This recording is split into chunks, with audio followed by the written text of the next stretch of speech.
indicates. Let me delve into the other parts of what you're going to be doing on a daily basis in this class.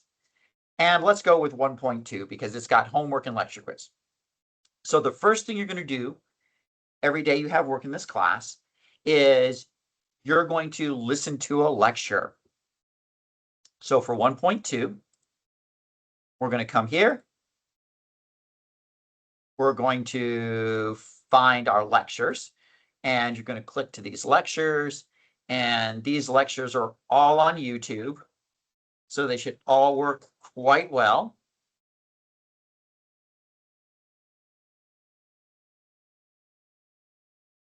And these lectures are interactive. You'll see the signs and all that stuff there.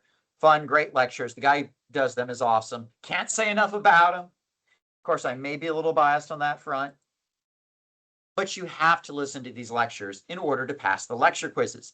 Because after you listen to these lectures, oh, by the way, you should listen to these lectures just like you would if you're in class. Meaning these shouldn't be something you slap on your iPod and you listen to while you're running or you're working out. You should be listening to these sitting at a table, pencil and paper. I'm going to work lots of example problems, and I'm going to even tell you, pause the video, work this on your own, then come back and see if you get the same answer I do. This should be active participation. Matter of fact, there's one lecture in this course, which I haven't had time to correct, where I make a small math error. And I can tell who's working along with me a lot of the time simply by how many people email me, oh, here's your math error, et cetera, et cetera. So work these along with me. Don't let this be a passive thing. You should be taking notes on what you're going over, just like you would in class. And I'm sorry I don't have handouts to share with you. I'd love to have handouts to share with you, but I don't have handouts to share with you for the majority of these lectures. You're just going to have to do it the old-fashioned way, pencil and paper. Maybe use a little screen capture if you want to get fancy. But you have to listen to these lectures, not just to pass the course, but in order to take the lecture quiz. Now, my lecture quizzes are a little bit unique. Just like the Tennessee Titans idea of offenses. Why don't you write down the word Titans? Everybody write down the word Titans. Let's take a look at your lecture quiz. And to do that, I'm going to have to go out of student preview mode because otherwise Pearson will block me.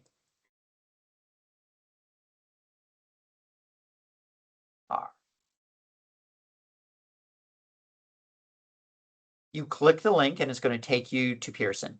Pop-up blocker has to be off. And it's usually a two-step click. You're going to get this screen and then you're going to have to open Pearson. And let me tell you, the first couple dozen times you open Pearson, it's going to look like this. You're going to get a never-ending white screen. And then it'll get much faster. The more you use it, the more cookies and stuff it's got stored in there, so the faster it will go for you. But let's take a look at your lecture quiz. Dr. Kelly told you to write down which of the following. Choose all that are correct. Your lecture quizzes have zero to do with chemistry. What they are is they're checks to make sure that you listened.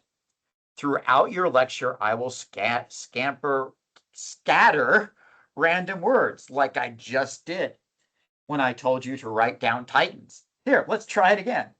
Everybody write down Bengals. Everybody write down the Bengals. Bengals.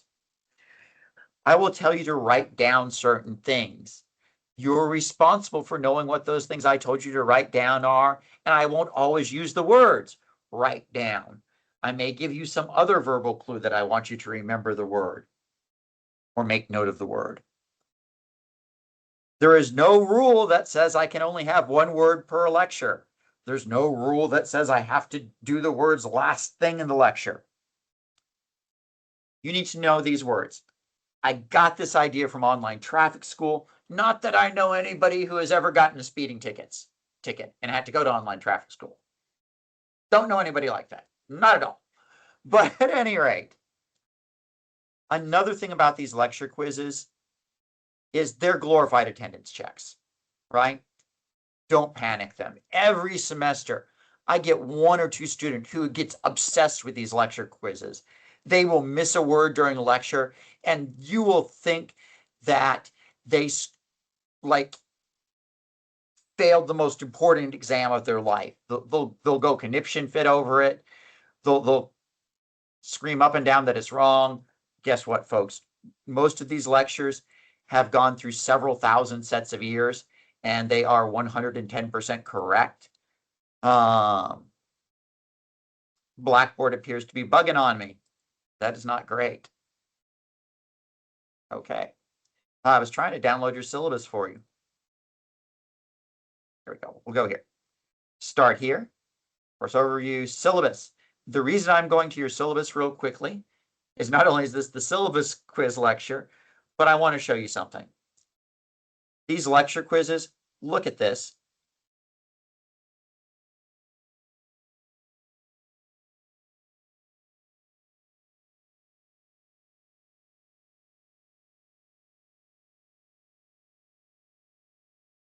You are going to have 40 plus lecture quizzes, a couple hundred words. These lecture quizzes, all together, all of them are less than, all of them together are 5% of your grade. And there are 40 of them. And each of those have multiple words. So we're talking one word being less than 100th of your overall grade in the class. No one who has honestly listened to all the lectures doesn't get the grade they want because of the lecture quizzes. No one. You can actually get a 0 on those lecture quizzes, kind of, and get an A in the class mathematically. So what I'm saying is don't come at me and say, oh, this lecture quiz, I don't like that word, it's unfair, or you tricked me, or you need to reconsider. No.